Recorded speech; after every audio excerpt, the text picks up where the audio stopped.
Hola, polluelos. A ver ahí. Muy bien. ¿Cómo les va? Hoy vamos a hablar de la histofisiología del músculo estriado esquelético.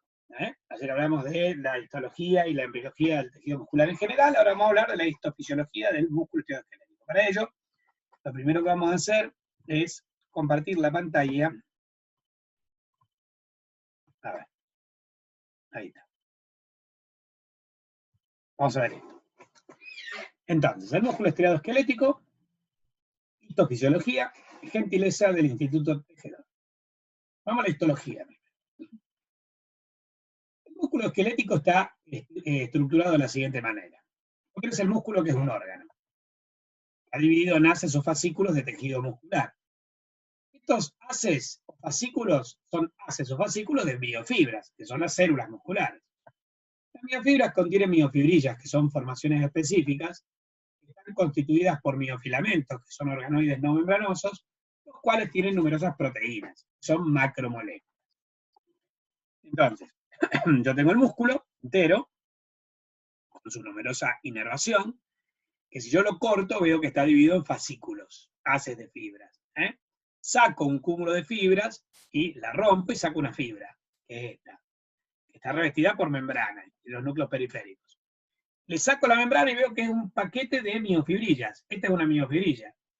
La miofibrilla está formada por miofilamentos y los miofilamentos después van a tener miosina, actinos y proteínas. O sea, músculo, ácidos fascículos, miofibras, miofibrillas, miofilamentos y después la proteína. Bueno, está rodeado por vainas conectivas. Afuera adentro son el epimicio, que es un tejido conectivo denso que rodea a todo el músculo, el perimicio, que es tejido conectivo denso que rodea haces o fascículos de fibras musculares, y el endomicio, que es tejido conectivo laxo que rodea a cada miofibra. Estas vainas se pueden ver acá.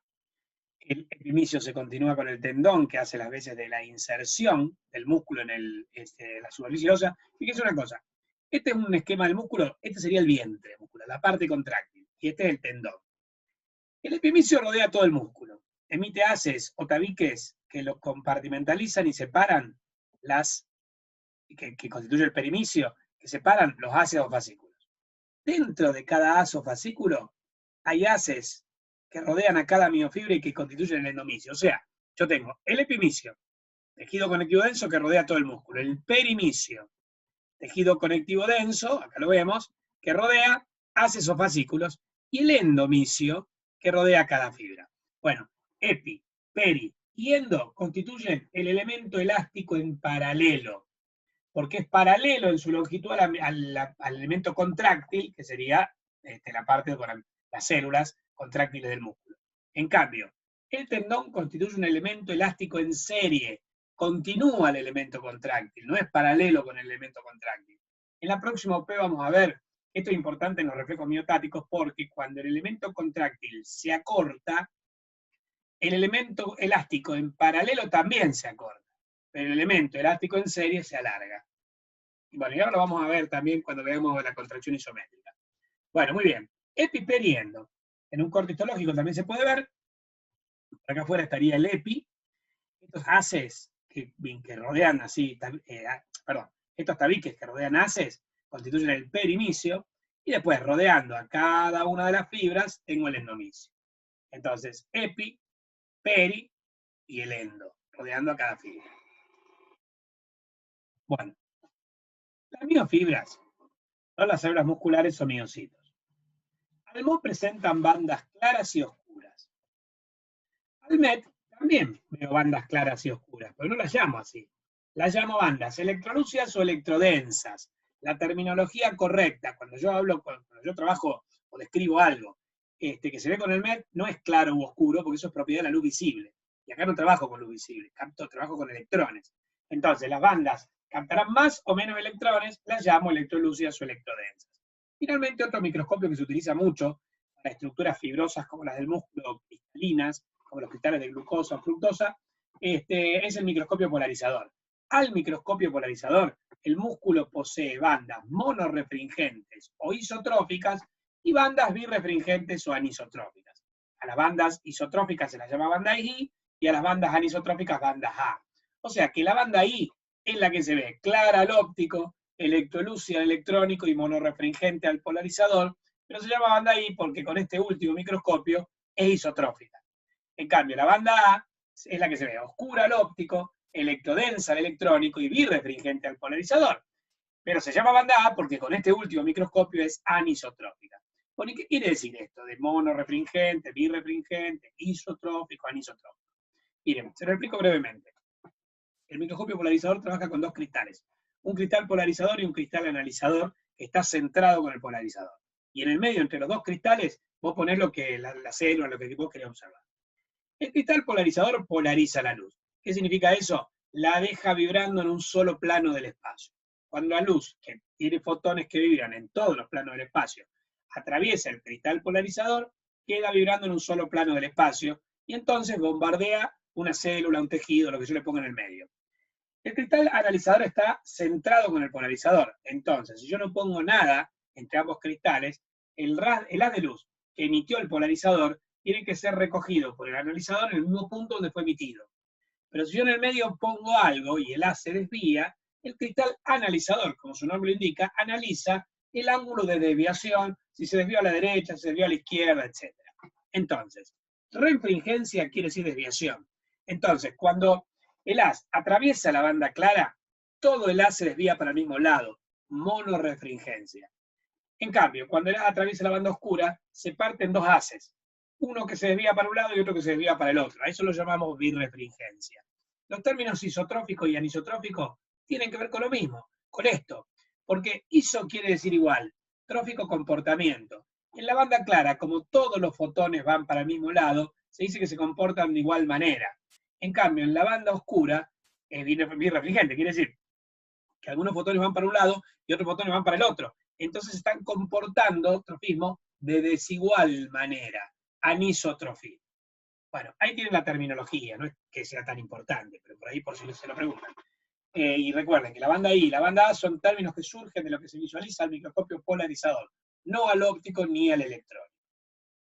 Bueno, la miofibra está constituida por miofibrillas, que son formaciones específicas de la miofibra que tienen la misma longitud que la miofibra, van de un extremo al otro, pero obviamente distinto diámetro. Una miofibra puede contener muchas miofibrillas. Y las miofibrillas también son estriadas, son paralelas y superponen las estriaciones. Eso es lo que hace que yo vea estriada a toda la miofibra al MO. ¿Estamos? Pero la miofibra está constituida por miofibrillas. Si yo ahora agarro una miofibrilla, veo que presenta tres bandas. La H que es clara, la A que es oscura y la I que es clara, y dos líneas o discos. El M, la línea M que es recta, y la Z que es sinuosa o en zigzag. Entonces, voy a ver, como les decía, una banda clara central, que es la zona o banda H. Una banda oscura en el medio, que es la banda A. Una banda clara en la periferia, que es la banda I. En el centro una línea recta, que es la línea M, y en la periferia una línea en zigzag, que es la línea Z, o disco Z. Bueno, esto es por la superposición de miofilamentos, gruesos y finos. La banda la banda H solo tiene miofilamentos gruesos. La banda I solo tiene miofilamentos finos. La banda A muestra la superposición de finos y gruesos, con lo cual, obviamente, al haber más cosas, es más oscura. La línea M está formada por puentes proteicos de proteínas que unen los miofilamentos gruesos, y la banda I, la línea Z, por puentes proteicos que unen a los miofilamentos finos. En el caso de los gruesos están todos a la misma altura, la línea que trazan estas proteínas al unirlos se ve recta.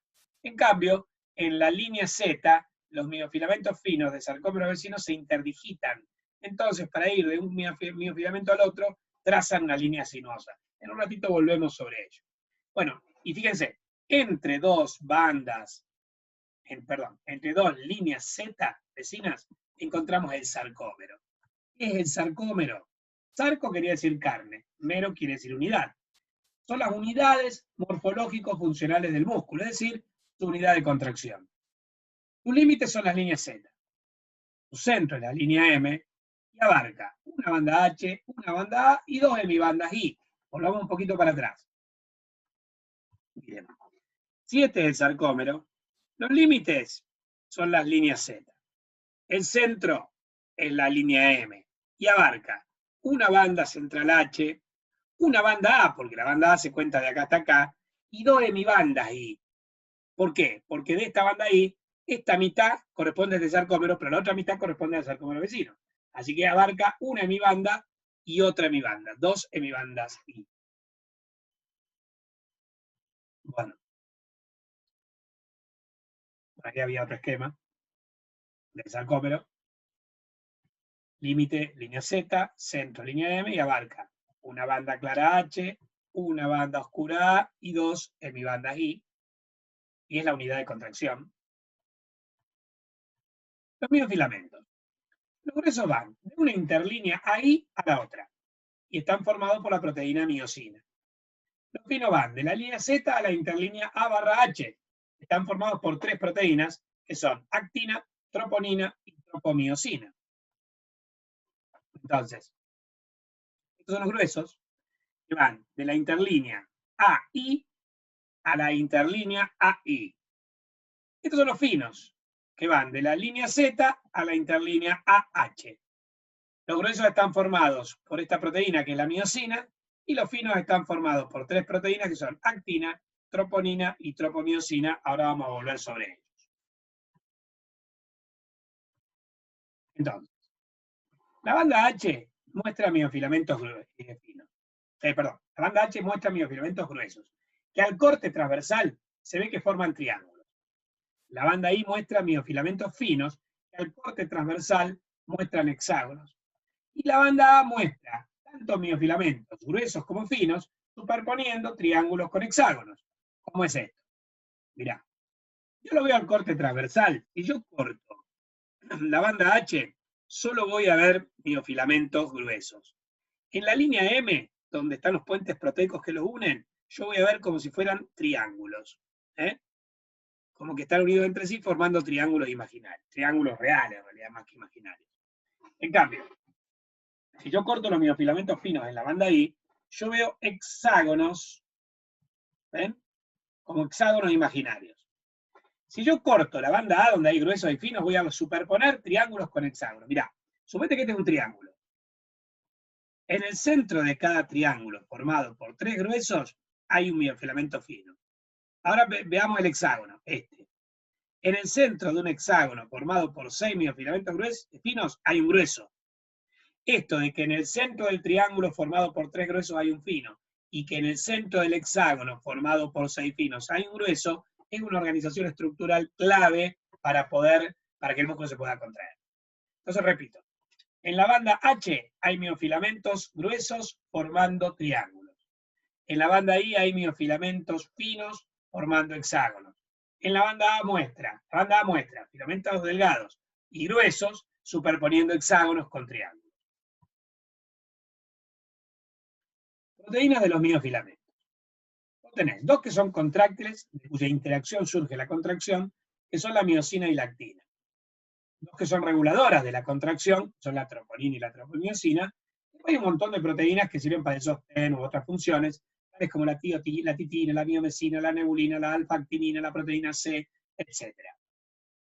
Vamos a la miosina. La que forma el músculo es la miosina 2. La que forma el citoesqueleto de las células que no son contráctiles es la miosina 1. Esta forma el miofilamento grueso es fibrilar y contráctil y está constituida por dos cadenas pesadas y cuatro cadenas livianas, de las cuales dos son esenciales y dos son regulatorias. Esta es la estructura de la miosina. Mirá, esta es una cadena pesada, esta que está acá en rojo. Y esta es la otra cadena pesada que está en rosa. Cada cadena pesada tiene una porción o cola y otra porción o cabeza. Un dominio o cabeza y un dominio o cola. Bien. Después, en el cuello, vamos a hacer como si fuese un cuello, tenemos las cadenas livianas, que acá están en verde y amarillo. Las cadenas livianas o ligeras son esenciales o constitutivas y regulatorias. Entonces yo tengo dos pesadas y cuatro livianas. La cabeza, en la porción globular, se llama región S1 y tiene un sitio para la unión de alactina y otro sitio para que se le une el ATP. Después en fisiología van a ver qué importancia tiene eso. Bueno, después, además del sitio S1, tengo otro sitio, que es la región de palanca o región S2, este brazo de la cabeza. Bueno, la región S1 y la región S2, de acá hasta acá, forman una unidad que se llama meromiosina pesada. Todo esto de acá y acá es la meromiosina pesada. Mientras que las dos colas entrelazadas de las cadenas pesadas forman la meromiosina liviana. Entonces, ojo con esto porque da lugar a confusión. Porque la meromiosina liviana está formada por las cadenas pesadas. Y en la meromiosina pesada se encuentran las cadenas livianas. Esto es porque no es lo mismo meromiosina, que quiere decir concretamente unidad de la miosina, a cadena. Una cosa es la cadena, otra cosa es la unidad. Las cadenas son 2 pesadas y 4 livianas. Y las unidades son una pesada y una liviana. Una pesada y una liviana. Bueno, muy bien. Esa es la miosina, bastante compleja. La actina, la troponina y la tropomiosina juntas forman el miofilamento fino. La actina es globular, se llama actina G. 7 actinas G forman una especie de filamento que se llama actina F. Y 2 cadenas de actinas F van formando al enrollarse el eje del miofilamento fino. La tropomiosina es fibrilar y se va enrollando. 2 cadenas de tropomiosina, acá tenemos un azul claro, que es esta, y acá hay otra que es azul oscuro, que es esta, van enrollándose a lo largo del filamento de actinas, y aproximadamente cada 7 unidades de actina hay una troponina. Entonces yo tengo que el filamento fino tiene un eje central formado por 2 cadenas de actinas F, cada una de ellas formada por la polimerización de muchas actinas G, y después las proteínas regulatorias tales como la tropomiosina, que se forman 2 unidades de tropomiosina, que se enrollan sobre la actina, y las troponinas, que se encuentran una troponina aproximadamente cada 7 actinas. 1, 2, 3, 4, 5, 6, 7 y ahí va la otra. Bueno, cada troponina tiene 3 dominios.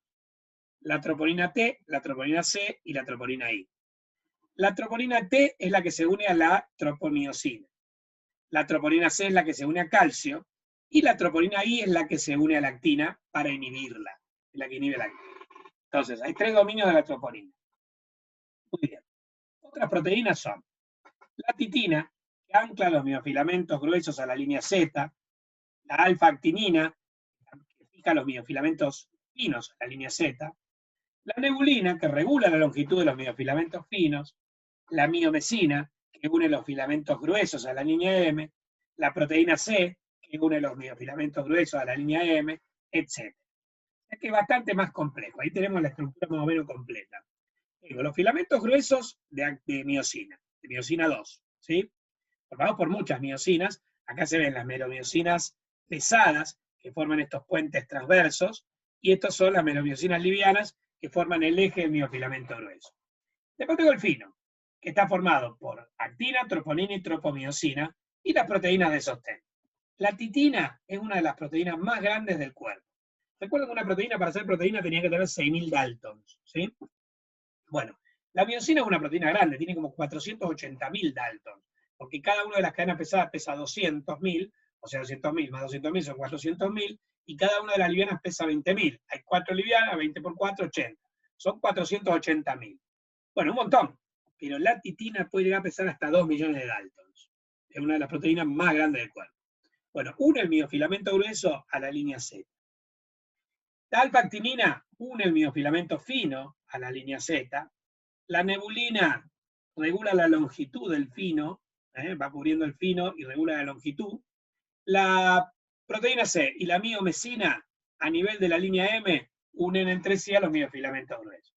O sea, que además de las proteínas contráctiles y regulatorias, tengo un montón de proteínas de sostén. Si a eso le sumamos la mioglobina, que es una proteína de almacenamiento de oxígeno, y otras proteínas, las enzimas, glucolíticas, etc., el músculo era acidófilo porque estaba formado por muchas proteínas.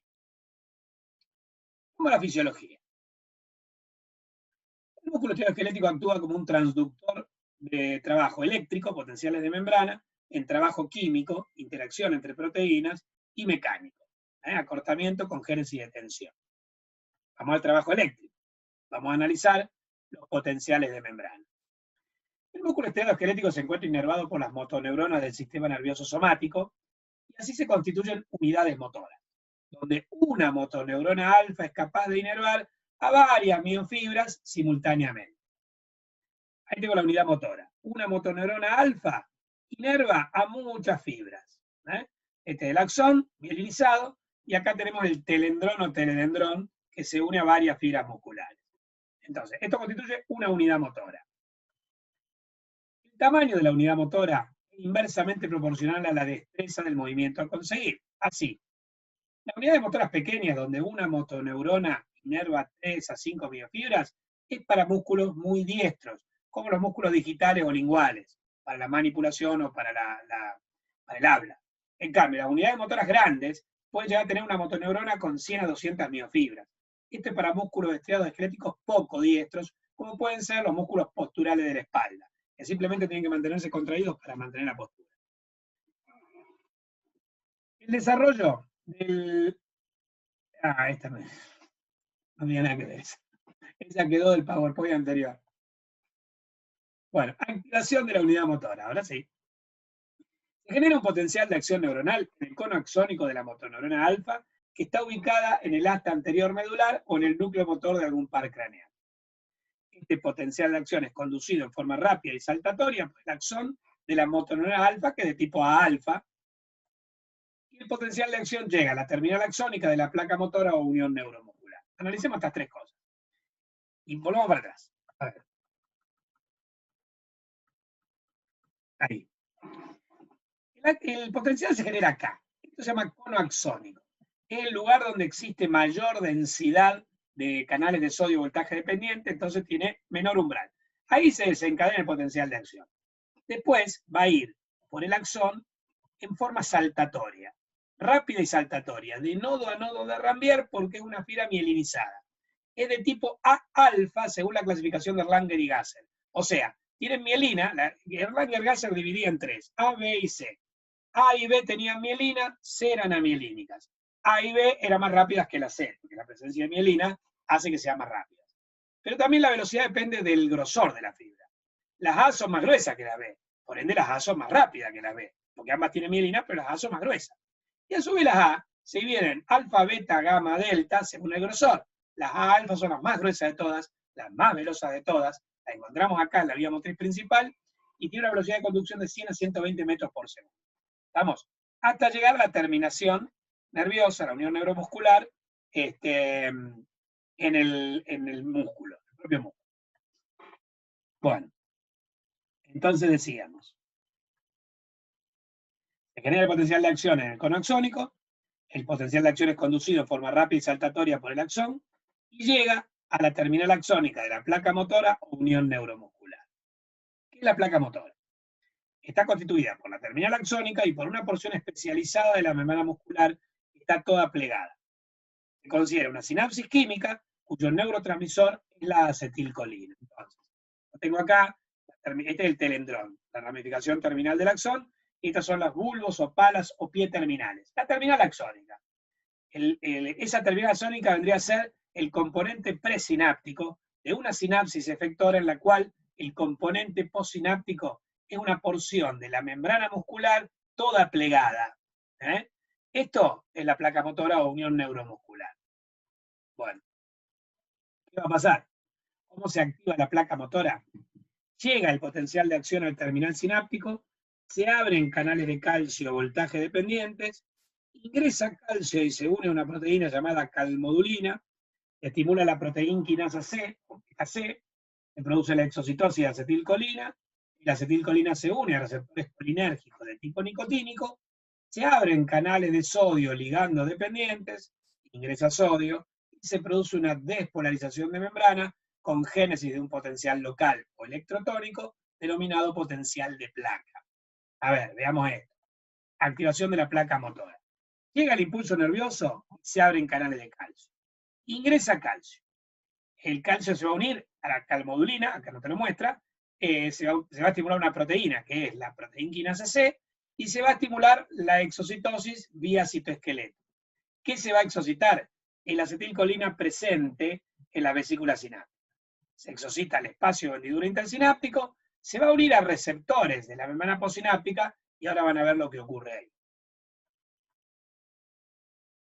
Génesis del potencial de acción muscular. En la placa motora se genera el potencial de placa, que es un potencial local. Vamos para atrás.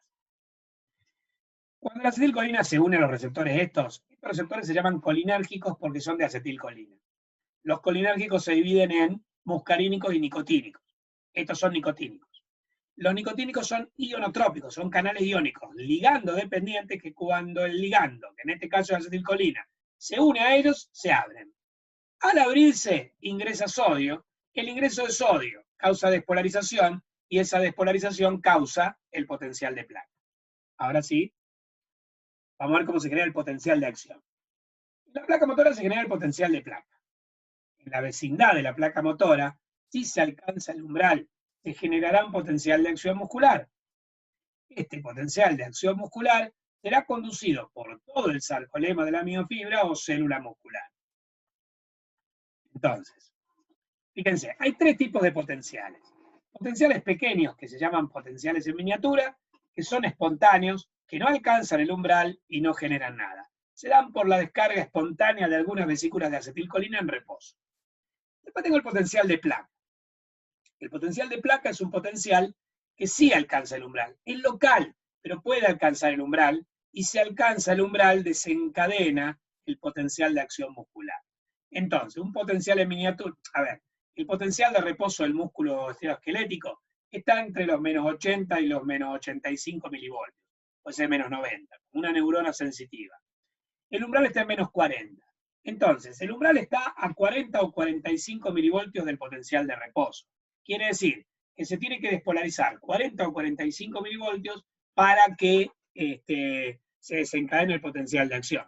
Esto evita, esta lejanía que existe entre el umbral y el potencial de reposo, evita contracciones espontáneas del músculo esquelético. Yo les había dicho en la clase anterior que el músculo esquelético nunca se contraía espontáneamente, y que si lo hace, eso no tiene automatismo. Una contracción involuntaria, espontánea del músculo esteroesquelético es una patología.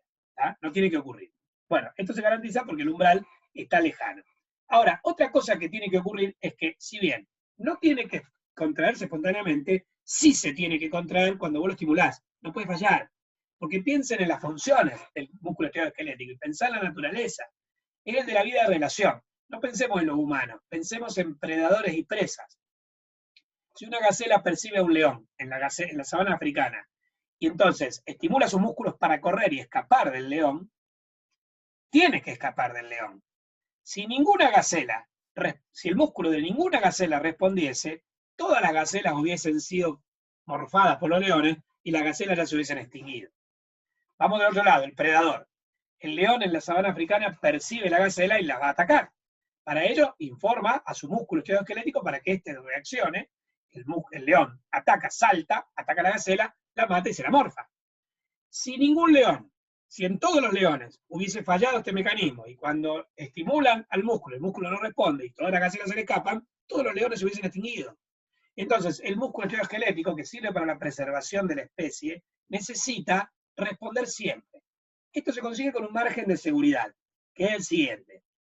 Normalmente, cuando llega el estímulo a la placa motora, se descarga 3 veces más acetilcolina que la que necesitaría para alcanzar el umbral. Entonces nunca falla, porque tenemos un margen de seguridad. Una vez desencadenado el potencial, es un potencial de mucha amplitud. Si va de menos 80, ponele, a más 60, tiene 40 milivoltios de amplitud, dura unos 5 milisegundos, porque acá parece que va de 30 a 45, pero es todo el potencial, pero este es el potencial de acción, son más o menos 5 milisegundos, más largo más ancho, digamos, que el potencial de acción neuronal, que mide 2 milisegundos, y tiene una velocidad de conducción de 3 a 5 metros por segundo. O sea, amplitud, 140 milivoltios, duración, 5 milisegundos, 3 a 5 milisegundos, y velocidad de conducción, 3 a 5 metros por segundo. Es el potencial de acción muscular. Bueno, entonces hay 3 tipos de potenciales. Los potenciales en miniatura, que son locales, espontáneas, por descarga de alguna molécula de acetilcolina, miden pocos milivoltios y no causan contracción.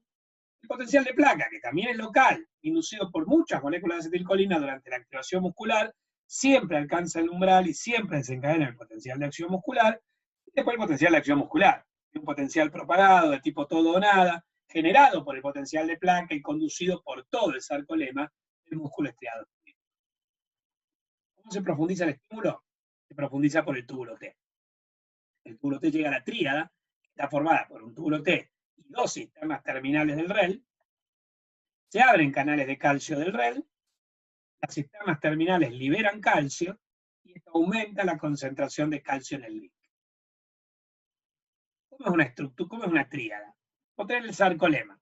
Este es el sarcolema. Se profundiza, estos son los túbulos T. Son invaginaciones perpendiculares del sarcolema. Este es el REL. El REL tiene dilataciones llamadas sistemas terminales que almacenan calcio.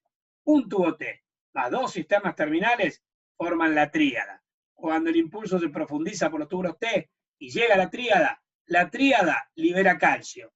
Este calcio liberado es el que se va a unir a la troponina C para liberar los sitios activos de actina, causar el contacto actina-miosina y provocar la contracción. Entonces, vamos a hacer un resumen del trabajo eléctrico. Primero se genera un potencial de acción en la motoneurona alfa. Después se conduce el potencial de acción por el axón.